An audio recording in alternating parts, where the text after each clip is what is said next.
এখানে aloe vera collection আছে। এই অ্যালোভেরা আমি কেন কাটছি সেটা একটু পরে বুঝতে পারবেন। একটা আমি কেটে নেব। এটাকে দেখুন ছোট্ট পাতায় লাগিয়েছি, কারণ কি বলুন তো, এটাকে আমি বড় করব অনেকটা। এখানে যেগুলো আছে এটা নষ্ট দিয়ে এবার ওই ধরনের জিনিসগুলো কেটে নেবো। অ্যালোভেরাগুলোকে আমি কেটে নিলাম। এখানে আরও একটা নেবো, কারণ একটা তো আমার হবে না, তো এইটা আর একটা নেবো কেটে। পরে বলছি এটা কি কাজে লাগবে। এবং গাঢ়টা আর ভেতরটা। এত গোলাপের গাছ দেখে আপনারা অবশ্যই ভাবছেন যে আমার দিদি কী করবে, এত এত গোলাপের গাছ নিয়ে দেখাচ্ছে এই কারণে, কারণ এইগুলোর কাজ আছে যেগুলো আপনারা দেখাবো। কারণ এখন শীত শুরু হয়ে গেছে, হালকা হালকা শীত শীত ভাব লাগছে, তাই আমি চলে এসেছি এই গোলাপের জন্য, গোলাপ গাছের জন্য একটা ভিডিও তৈরি করার জন্য, যেটা আপনাদের খুবই কাজে লাগবে। এখানে দেখুন আমার অলরেডি অনেক গাছ কাটা আছে আর অনেক গাছ কাটা নেই, সেই সম্পর্কে আজ ভিডিওটা আপনাদের দেবো। এখানে দেখতে পাচ্ছেন আমার গোলাপি কালারে আমার 3 রকমের গোলাপের গাছ আছে এখানে। এটা দেখতে পাচ্ছেন গোলাপি কালার, আর একটা আছে আমার গোলাপি এবং লালের মিক্সড, আর একটা আছে যে গাঢ় লাল কালার যেটা হয় সেই কালারটা। 3 রকম ভ্যারাইটিস আমার গোলাপের গাছ কিন্তু আমার এখন ছাদ বাগানে বর্তমান অবস্থায় আছে। এই গাছগুলো আমি নিয়ে চলে এসেছি আপনাদের কাছে একটা বিশেষ কাজ করার জন্য, যেটা আপনারা দেখলে অবশ্যই বুঝতে পারবেন। Hello friends, welcome my channel. আমি নীলুফে আসবেন আপনাদের সাথে প্রতি সপ্তাহের মধ্যে আজ আবার হাজির হয়েছি আপনাদের সামনে আমার চ্যানেল নতুন ভিডিও নিয়ে। আজকে আমি চলে এসেছি আপনাদের জন্য একটা গোলাপ গাছের জন্য একটা নতুন ট্রিক্স, যেটা আপনাদের খুবই কাজে লাগবে। দেখতে পাচ্ছেন পিছনে আমরা দেখালাম ভিডিও স্টার্টিংয়ে আপনাদের দেখিয়েছি আমার যে গোলাপ গাছগুলি, সেই গোলাপ গাছে আমি আজকে কিছু কাজ করব, যেগুলো আপনারা অবশ্যই কিন্তু আপনাদের ছাদ বাগান করবেন। তাতে কী হবে, শীতের সময় আপনাদের, কারণ এই তো জাস্ট শীতের শুরু, এরপর মানে ভালো শীত পড়বে তখন কী বলবো, আর গোলাপ গাছটা শীতের সময় বেশি ফুল আসে, তাই যাতে আমি শীতে প্রচুর ফুল পেতে পারি তার জন্য আজকে ছাদ বাগানে আমার এই আপনাদের জন্য এই ভিডিওটা করা। আমি যেভাবে করছি এইগুলো আপনারা ফলো করে আপনার ছাদ বাগান অবশ্যই করবেন, তাতে আপনারা পুরো শীতটা জুড়ে আপনাদের কিন্তু আপনারা গোলাপ গাছে প্রচুর প্রচুর ফুল পাবেন এবং ফুলের সাইজটা কিন্তু বড় হবে, ছোট হবে না। তাই অনেক সময় কী হয়, ফুলের সাইজ ছোট হয়, প্রচুর ফুল ধরে কিন্তু সাইজটা কিন্তু খুব ছোটো থাকে। সেই হিসেবে আপনারা এই ভিডিওটা তাহলে অবশ্যই আপনাদের জন্য, যদি আপনাদের মানে গোলাপ গাছের সাইজটা বা গোলাপ ফুলের সাইজটা যদি ছোট হয় এবং গোলাপ গাছে যদি ঝাঁক না হয়, তার জন্য কিন্তু এই ভিডিওটা আপনাদের জন্য। তাই ভিডিও শুরু আগে অবশ্যই বলে নিতে যাচ্ছি, আপনি যদি আমার চ্যানেল তো দর্শক হয়ে থাকেন তাহলে কিন্তু অবশ্যই আমার চ্যানেলটি সাবস্ক্রাইব করবেন, আর যদি অলরেডি সাবস্ক্রাইব করে থাকেন থ্যাংক ইউ সো মাচ। আর অবশ্যই স্ক্রিপ্ট না করে পুরো ভিডিওটা দেখবেন, তাহলে আপনাদের খুবই কাজে আসবে। চলো দেখি না আমি কি করব আজকে গোলাপ গাছে, সেগুলো আপনাদেরকে আমি অ্যাট ফার্স্ট বলে দিই। আমার দেখবেন এখানে আমি 2 ধরনের গাছ আমি রেখেছি আপনাদের জন্য। একটা গাছে কাটিং করেছি আমি অলরেডি এক সপ্তাহ হয়নি, 4-5 দিন আমি একটা কাটিং করেছিলাম, আপনাদের দেখাবো বলে কিন্তু আমি কাটিংটা করেছিলাম। আর আজকে যা আমার গোলাপ গাছগুলো দেখতে পাচ্ছেন, দেখবেন ফুল এসছে, কুড়িয়ে এসছে, আমি এই গাছের সব ডালগুলো কিন্তু আজকে কেটে দেবো। কারণ কি আপনারা বলতে পারেন দিদি আপনারা তো ছাদ বাগানে গোলাপ গাছে অলরেডি কুড়ি চলে এসছে আর শীত তো শুরু হয়ে গেল, তাহলে আপনি কেন এখন কাটছেন, অনেকে মনে এই প্রশ্ন আসতেই পারে। কিন্তু আমি কি বললাম, ওই যে এখন জাস্ট এই শীতের শুরু, তাহলে আমাকে পুরো শীতটা যে 2 মাস আমাকে পুরোটাই আমাকে যাতে আমি আরও বেশি ফুল পাই এবং ফুলের সাইজ আমার যাতে বড় হয়, তার জন্যই কিন্তু এই কাজটা করা। শুধু যে গোলাপ ফুলের ডালগুলো কেটে দেবো তাই নয়, তার সঙ্গে আমি কিছু খাবারও অ্যাড করবো। কারণ আপনি যদি ধরুন গাছ ডাল কেটে দিলেন কিন্তু খাবার দিলেন না, তাহলে কী হবে, আপনার গাছে ফুল কি সেই ওই রকমই ডালপালা গজাবে, তার সঙ্গে ফুল কিন্তু ওই রকম একই সাইজ হবে। তাই কি খাবার দেবো সেটা অবশ্যই কিন্তু আপনারা দেখে নেবেন। আর যে শুধুমাত্র ডালও ছেটে দিলাম আর কিছু করলাম না তা নয়, কিন্তু তার সঙ্গে কিছু কাজও আপনাদের করতে হবে, নাহলে কিন্তু আপনার ডালগুলো শুকিয়ে আস্তে শুকিয়ে কিন্তু গাছগুলো মারাও যেতে পারে। তাই অবশ্যই কিন্তু আমি কি করছি, কি দিচ্ছি অবশ্যই দেখুন। এরপর আমি আগে কেটে নিই, যেগুলো কাটা নেই সেগুলো আমি কিন্তু কাটা দিয়ে গোলাপ গাছের ডালগুলো কেটে দেবো। আর যেগুলো আমি অলরেডি 1 সপ্তাহ মানে 4-5 দিন আগে কেটে রেখেছিলাম, সেগুলো আপনার দেখাবো আমার কত সুন্দর নতুন নতুন পাতা গজাচ্ছে, এবং সেগুলোতেও আজকে আমি খাবার দিয়ে দেবো। কারণ যেহেতু আপনাদেরকে দেখাবো বলে যে কি খাবার দিচ্ছি, তাই আমি কিন্তু সব গাছে এখন খাবার কোনো গাছেই দিইনি, জাস্ট কাটিং করে রেখেছিলাম। আমার 2টো গাছে ডাল কাটা ছিল, আর বাকি যে সমস্ত গাছগুলো রয়েছে সেগুলো আমি কিন্তু সবই কেটে দেবো। তো চলুন আমি আগে গাছটা দেখতে পাচ্ছেন, এই গাছটা আমাকে প্রথম আমরা দেখাই, মাটির টবই আছে দেখুন। আমি কিন্তু এটা ডাল কেটে দিই, এই গোলাপি গাছটা কেমন দেখুন, আমি এটা ডাল কাটিং থেকে লাগিয়েছিলাম, দেখতে পাচ্ছেন গোড়াটা দেখলে বুঝতে পারবেন কত সুন্দর আমি আকার দিয়েছি। এই ডালগুলো আমি সব কিন্তু কেটেও দিয়েছি, এটা বেরিয়েছি, এটাও কেটে দেবো। কারণ আমি এই অংশটায় কোনো আমি পাতা কিন্তু রাখবো না, কারণ দেখতে আমার ভালো লাগবে। এখানে আমি ঝাঁক বন্ধ করবো, দেখুন আমি কেটে দিয়েছি, দেখতে পাচ্ছেন।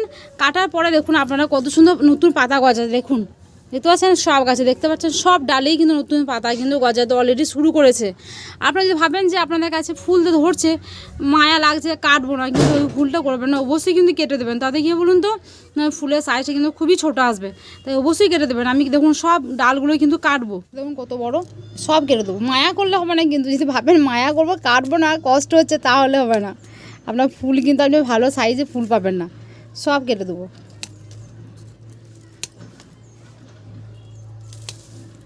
আগে আমার চোখের সামনে এগুলো কেটে নিই, তারপর একটা আকার দেবো। দেখছেন কত বড় হয়ে গেছে আমার। আজকাল ছাদে বাগানে অনেক কাজ, শুধু এই যে এই গোলাপ গাছে করছি তা নয়, আমি ওখানে দেখতে পাচ্ছেন মাটি রোদে দিয়েছি, কারণ আমি আরও কিছু ধনে লাগাবো, দেশি ধনেটা লাগাবো, কারণ এখন ধনে পাতা তরকারিতে ধনে পাতা দিয়ে খেতে খুব ভালো লাগে, ধনেটা লাগাতেই হবে। এগুলো সব ওই জন্য মাটিটা রোদ্রে দিয়েছি। আর তার সঙ্গে ওখানে দেখতে পাচ্ছেন দূরে দেখুন ধনেও রোদে দিয়েছে, কারণ আমি বীজটা ফেলানোর আগে অবশ্যই আমি রোদে দিয়ে রাখছি। দেখুন আমি কেটে নিচ্ছি এভাবে। এখানে দেখুন এই গোলাপের কালারটা দেখুন, সব কেটে দিচ্ছি। আর একটু ডগ শুকিয়েছে, এগুলো কেটে দেবো, কেটে দিলাম। এটাও ভেতরে একটু ঝাঁক হয়ে রয়েছে, এটাও কেটে দেবো। এবং এটা শুকিয়ে গেছে, এই ডালটা কেটে দিচ্ছি। যে ডালগুলো শুকিয়ে গেছে সেগুলো অবশ্যই কাটবো কিন্তু। দেখুন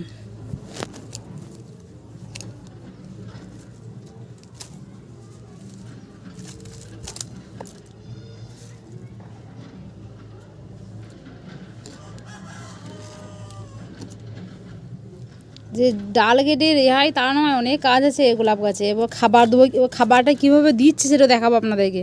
এবার কীরকম খাবার দেবো সেটাও আপনারা দেখতে পাবেন। আর তার সঙ্গে খাবার দেওয়ার আগে একটা জিনিস করে নিতে হবে, কী বলুন তো, এই যে গাছের গোড়া মাটিটা দেখছেন আপনারা, দেখতে পাচ্ছেন গাছের গোড়ায় মাটি আছে, আমি অনেকটা মাটি তুলে আগে নামাবো। নামানোর পরে ওই যে আমার যে খাবারটা আমি দেবো সেই খাবারটা আমি ওই খাবার সময় মাটিটাকে মিক্স করে নেবো। তারপর এখানে কিন্তু আমি ওই অর্ধেক পুরোনো মাটি বের করে নিয়ে নতুন মাটি কিন্তু দেবো। সেটা কিন্তু শুধু যে প্লেন মাটি তা নয়, কিন্তু মাটিতে কী কী খাবার দিয়ে আমি মাটিটা তৈরি করেছি সেটাও বলে দেবো। এবং ওই সম্পর্কে আমার ভিডিও আছে, আপনারা চাইলে দেখে নিতে পারেন। দেখুন আমার এগুলো সব সরিয়ে নেবো। এবার বাকিগুলো আমি কেটে নিই, কারণ এক এক করে সব কাটি এবং আপনারা দেখায়, তাহলে কিন্তু ভিডিওটা অনেক বড় হয়ে যাবে, আর বেশি বড় ভিডিও দেখতে আপনাদের ধৈর্য থাকবে না, তাই আমি আগে কেটে নেবো। দেখুন এখানে দেখতে পাচ্ছেন আমার কত কুড়ি আসছে, দেখুন গাছটা দেখুন কত সুন্দর কুড়ি আসছে। এটা আমার কালকেই ফুটতো, এটা অলরেডি ফুটে গেছে, তাও আমি কিন্তু এটি কাটবো, মায়া করছি না। কিন্তু কিছু কিছু ক্ষেত্রে কী হয় বলুন তো, দেখবেন আমাদের কাজ করতে ছাদে কাজ করতে করতে না কিছু কিছু জিনিস চোখে নজরে পড়ে, যেগুলো ধরুন পার্টিকুলার সেই বিষয়ে কিন্তু ভিডিও করা যায় না। তখন কোনো ভিডিও আমি কাজ করতে করতে তখন আমি কী করি, হঠাৎ করে সেই ভিডিও টপিক হিসেবেই আমি কিন্তু ওখানে কিছু ডিটেলস বলে দিই, যেগুলো আপনাদের কিন্তু কাজে লাগে। তেমনই আমার একটা টব আপনারা দেখাবো ফেটে গেছে, সেটা আমি কী করবো, আমরা কী হয় ফেটে গেলে তো ফেলে দিই, কিন্তু আমার এটাতে কাজ চলবে কিন্তু, কারণ একবারে একদম ভেঙে কুচুরি হয়ে যায়নি, যদি জাস্ট ফেটেছিল আমাকে ফেটেছে, সেক্ষেত্রে আমরা কী করতে পারি বলুন তো, কোনো দড়ি দিয়ে কিন্তু আমরা টেনে কিন্তু এটা টপটাকে মাটি টপটাকে বেঁধে দিতে পারি। তাতে কী হবে বলুন তো, তাতে কিন্তু আপনার টপটা থাকবে, গাছটাও নষ্ট হবে না, এবং আরও কিছুদিন আপনার টপটাই কিন্তু কাজে লাগাতে পারবেন। সেক্ষেত্রে আপনার অনেকে কী করে ফেলে দিয়ে একটু ফেটেছে ফেলে দিলাম, কিন্তু যেটাই দেখবেন একবারে যতক্ষণ না অকেজো হয়ে যাচ্ছে, যেটা দিয়ে আমার কাজ হবে না, ততক্ষণ অবধি কিন্তু আপনারা ফেলবেন না। আর মাটির টপকে ফেলে দেওয়া যাবে না, যদি ফেটেও বা নষ্ট হয়ে যায় তাতেও কিন্তু আপনার কাজ লাগবে। কীরকম কাজে লাগবে বলে দিই, ধরুন আপনি কোনো গাছ লাগাচ্ছেন, গাছে গোড়ায় প্লাস্টিকের টবে লাগাচ্ছেন, মাটির টবে লাগাচ্ছেন, আমাদের কী হয় প্রথমে খোলা আঙ্গের কুচি দিই না, খোলা আঙ্গের টুকরো দিই, যাতে কী হয় জল নিকাশের ব্যবস্থাটা ভালো হয়। সেক্ষেত্রে ওই টুকরো টপটাকে টুকরো রেখে দেবেন একটা জায়গায়, জমিয়ে রাখবেন, বা ক্যারি পলিথিনে যেখানে খুঁজছে আপনারা রেখে দিতে পারেন। সেটা কিন্তু আপনারা কিন্তু আবার সেটাকে ব্যবহার করতে পারবেন, মানে কোনো কিছুই ফেলে দেওয়া নয় কিন্তু। তো চলুন আপনাদেরকে মেন কথায় ফিরে আসি, এর মাঝে কিছু কথা বলে নিলাম যেগুলো আপনাদের দরকারে কাজে লাগবে। এবার ফিরে আসি খাবার দিয়েছি সেটা দেখানোর জন্য। দেখেন কীভাবে ফেটে গেছে। এবার আসি মেন কথায়। এবার তাহলে আমার কি দেখুন, এই যে ডালগুলো আমি তো ধরুন সবই আমার কী আছে ফাঁকা আছে, দেখতে পাচ্ছেন কেটে দিয়েছি। তো আমরা দেখবেন যখন খাবার রাখি তাতে কী হয়, জীবাণু আক্রমণ হয়, মাছি, তারপরে মশা হয়, পোকামাকড় হয়, সেগুলো কী হয় জীবাণু আক্রান্ত হয়। তাই কিন্তু ফাঁকা খাবার আমরা খাবার রাখি না। ঠিক তেমন দেখুন এই গাছগুলোর ক্ষেত্রে ধরুন আপনারা এইগুলো রেখে দিয়েছেন, এবং এখানে কিন্তু সহজেই কিন্তু পোকামাকড় আক্রান্ত করতে পারে, তাহলে আপনার গাছকে একদম নষ্ট করে দিতে পারে। তাই আমি কী করবো, অ্যালোভেরা আপনারা সবাই জানেন, আপনারা প্রথমে দেখিয়েছিলাম যে অ্যালোভেরা আমি কাটছি, সেই অ্যালোভেরা কেটেছি, এই ডগগুলো সবগুলোতেই কিন্তু আমি লাগিয়ে দেবো। কারণ আপনারা সবাই জানেন অ্যালোভেরা তেতো হয়, আর তেতো জিনিস পোকামাকড়ও একদম পছন্দই করে না। এ সবগুলোতেই কিন্তু আমি কিন্তু লাগিয়ে দেবো, এবার সব জায়গাতেই আমি কিন্তু লাগাবো। তাতে কী হবে যে আমার পোকামাকড় কিন্তু সহজেই কিন্তু আক্রমণ করতে পারবে না। আপনারা কিন্তু এই কাজটা অতি অবশ্যই করবেন। কেটে দেওয়ার পর আমি সব কিছু ঘরোয়া জিনিস দিয়ে আপনাদের দেখিয়েছি, আমাকে কোনো কেনা জিনিস পাবে না। আমি সব ঘরোয়া পদ্ধতিতে কিন্তু ভালো ছাদ বাগান করা যায়। দেখুন সবগুলোতে আমি কিন্তু এভাবে লাগিয়ে দেবো, তাতে আমার কিন্তু গাছ কিন্তু নষ্ট হবে না। এভাবে সবগুলো লাগিয়ে নেবো। আমার সব গাছে অ্যালোভেরা লাগানো কমপ্লিট। এবার আছে খাবারের কথা, কি খাবার দেবো আমি এগুলো এক সাইড করে। এখানে দেখুন আমি গামলাতে কী মাটি নিয়েছি, এইটা আমার কী মাটি বলুন তো, যেগুলো আমি টব থেকে বের করলাম সেই মাটিগুলো একধার করে রেখেছি। এবার দেখুন এখানে দেখুন একটা জিনিস দেখাই, দেখুন এখানে মাটি শুধু, কিন্তু এখানে দেখে মনে হচ্ছে প্লেন মাটি, কিন্তু এখানে প্লেন মাটি নেই কিন্তু। কারণ মানে কিছুদিন আগে আমি একটা ভিডিও দিয়েছিলাম যে পেঁয়াজের খোসা দিয়ে কীভাবে আপনারা সার তৈরি করতে পারবেন। শুধু যে পেঁয়াজের খোসা ছিল তার নয়, তার সঙ্গে কিছু জিনিস আমি কিন্তু ইনগ্রিডিয়েন্টস দিয়েছিলাম, সেগুলো আপনারা চাইলে আমার ভিডিও দেখে নিতে পারেন। ওই যে মাটিটা আমি একবার রোদ্রে দিলাম, কারণ আমি ওই বালতির মধ্যে দেখুন প্লাস্টিকের বালতির মধ্যে রেখেছিলাম, ভালো করে জানেন, যদি কেউ দেখে থাকেন বুঝতে পারবেন। আমি তখন রোদ্রে দেওয়াও আছে কিছু মাটি, ওখান থেকে আমি কিন্তু তুলে নিয়ে এসে মাটিটা। আর কিছুদিন আগে আমি এই গত সপ্তাহে একটা স্প্রে দিয়েছিলাম, যে কীভাবে আপনার একটা স্ট্রং স্প্রে কিন্তু আমি আমার ছাদ বাগানে কীভাবে দেওয়া যায় সেটা কিন্তু সেই ভিডিও দিয়েছি। দেখতে পাচ্ছেন এই নিম পাতাগুলো চিনতে পারছেন কিনা জানি না, এই নিম পাতাগুলো সেই নিম পাতা যেগুলো আমি কিন্তু সেদ্ধ করে জাস্ট রসটাকে নিয়েছিলাম স্প্রে করার জন্য। আর যে ছাল পাতাগুলো রয়ে গেছে সেই পাতাগুলো আমি কিন্তু এর সঙ্গে কিন্তু মিক্স করব। দেখতে পাচ্ছেন এরকম আরও পাতা আছে, গুঁড়ো করে নিয়েছি আমি, এটা কিন্তু এর সঙ্গে মিক্স করে নেবো। মিক্স করে নেওয়ার পর জাস্ট আমি কিন্তু এই খাবারটাকে এই গাছে আমি কিন্তু যে ফাঁকা অংশগুলি আছে সেই ফাঁকা অংশগুলোকে আমি কিন্তু পূরণ করে দেবো। দেখুন এভাবে মিক্স করে নিলাম গামলা মাটিগুলোকে, দেখুন নিম পাতা এইটাকে আমি কিন্তু সবে মিক্স করে নিলাম। মিক্স করার পর এইটা সব গাছের গোড়ায় দেবো। হয়ে গেছে। এবার দেখুন বিসমিল্লাহ বলে সব গাছে দিয়ে দিচ্ছি। 2 মুঠো 3-4 মুঠো করে দেবো। দেখুন হ্যাঁ দেওয়া হয়ে গেল। আবার এই গাছটা দেখতে পাচ্ছেন,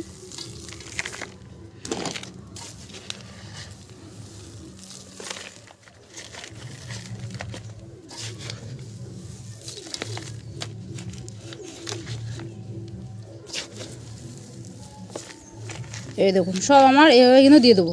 এবার দিয়ে দেওয়ার পরে কি বলুন তো, এখন জাস্ট একটু পানি দিয়ে দেবো গাছের গোড়ায় সবগুলোতে আমি কিন্তু এভাবে দিয়ে দেবো। দেখুন সব গাছ আমার গোড়ায় কিন্তু ফাঁকা, আমি সব ফাঁকা করে নিয়েছি। সব খাবারগুলো কিন্তু গাছে আমি গোড়ায় কিন্তু দেবো।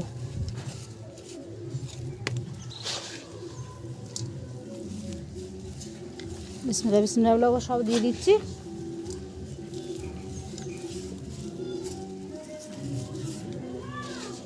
সব দিয়ে দেবো এভাবে।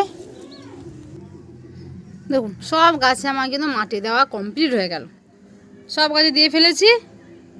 এরপর দেওয়ার পালা পানিটা আমি দিয়ে দেবো। দিয়ে দেওয়ার পরে এটাই কিন্তু আমি যেমন নর্মালি রাখছিলাম নর্মালি জায়গায় রাখবো, কারণ এখন শীত পড়ছে, রোদের তেজ এতটা বেশি হবে না। নর্মালি রাখার একটাই কারণ কি বলুন তো, এখন শীতকাল তো শুরু হচ্ছে, কারণ রোদ্রের তেজটা বেশি হয় না, তাতে কিন্তু আপনার গাছ কিন্তু নষ্ট হবে না। নতুন গাছ লাগলে কিন্তু অবশ্যই ছাওয়াতে, শীতকালেও আর গ্রীষ্মকালেও নতুন গাছ লাগলে অবশ্যই কিন্তু আপনার ছাওয়া অঞ্চলে 1 দিন বা 2 দিন অবশ্যই রাখবেন। তারপরে নর্মাল রোদে যেখানে রাখেন সেভাবে রাখবেন। কিন্তু এগুলো আমরা যেখানে যে জায়গায় যে পরিস্থিতি ছিল আমার টবগুলো চাপানো, সেখানেই কিন্তু প্যারাপিটের ওপর আমি কিন্তু ওখানেই চাপিয়ে দেবো। এরপর একা খাবার দেবো না, এখন প্রায় 10-12 দিন বা তাতে 15 দিন কিন্তু খাবার দেবো না।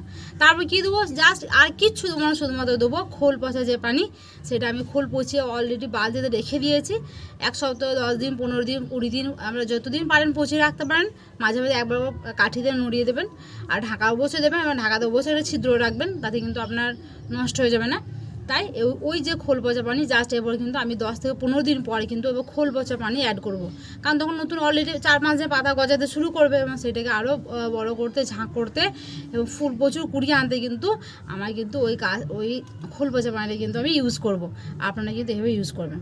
আর কথা বাড়িয়ে ভিডিওটা বড় করতে চাইবো না, আশা করছি আপনারা ভিডিওটা পুরোটাই দেখেছেন স্কিপ না করে। আর অবশ্যই আপনাদের যদি ভালো লেগে থাকে তাহলে কিন্তু আমার চ্যানেলটিকে অবশ্যই সাবস্ক্রাইব করবেন। আর যদি সাবস্ক্রাইব করে থাকেন কোনো কথা নেই, তার জন্য আবার একবার থ্যাংক ইউ। আর অবশ্যই বন্ধুদের সাথে ভালো লাগলে শেয়ার করবেন, আর যদি বেশি বেশি ভালো লাগে তাহলে অবশ্যই কিন্তু লাইক করবেন, আর তার সঙ্গে আপনার সুন্দর মতামত কিন্তু কমেন্ট আকারে আপনারা কিন্তু জানাতে পারেন। সো আজকের মধ্যে এই পর্যন্ত ভিডিওটা। সকলে ভালো থাকুন, সুস্থ থাকুন, খুদা হাফেজ।